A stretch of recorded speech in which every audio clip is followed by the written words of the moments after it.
Why was the Irish Brigade's charge at Fredericksburg so costly?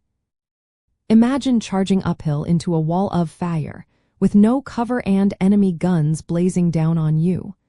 That was exactly what the Irish Brigade faced during the Battle of Fredericksburg in December 1862. This battle was part of the larger Fredericksburg campaign, which was a major fight in the Eastern Theater of the American Civil War. The Irish Brigade was known for its bravery and fighting spirit, but their attack on Unknown Heights turned into one of the bloodiest moments for any Union unit. The reason it was so deadly comes down to a few key factors. First, the Confederate defenses at Fredericksburg were incredibly strong. They had built a stone wall at the base of Unknown Heights, which was the highest ground in the area. Above the wall, they had artillery positioned to fire down on any attacking troops. The Union soldiers, including the Irish Brigade, had to cross open fields with no cover, making them easy targets. When the Irish Brigade was ordered to lead the charge, they moved in tight formation, which was standard at the time but made them even more vulnerable. As they advanced, Confederate guns and cannons raked their ranks, causing massive casualties. The terrain was heavily in the Confederates' favor.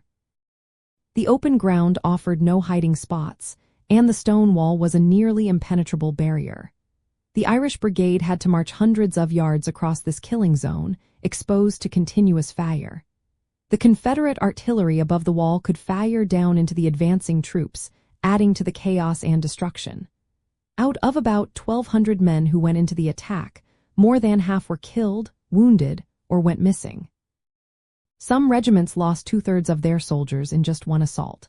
The 69th New York, for example, lost nearly all of its officers and a large part of its men. The 88th New York suffered a 50% casualty rate, and the 28th Massachusetts lost more men in this single fight than in any other battle of the war. Union commanders kept sending more troops into the same deadly trap, even after it was clear that the attacks were failing. The Irish Brigade was often used as shock troops because of their reputation for bravery, but this meant they faced the most dangerous parts of the battlefield. The repeated assaults, combined with the strong Confederate defenses, resulted in a staggering number of Union casualties. After the battle, many Irish soldiers and their communities back home questioned whether their sacrifices had been worth it. Some felt they had been used as cannon fodder, sent into a hopeless situation with little chance of success. The high death toll and the failure to take Unknown Heights marked a turning point for Irish Americans in the Union Army. So, the Irish Brigade's charge was so costly because of the strong Confederate defenses, the open terrain that favored the defenders, the repeated orders to attack, and their role as the front line in a nearly impossible situation. It was one of the bloodiest days in Irish Brigade history, and a stark reminder of how brutal the Battle of Fredericksburg was.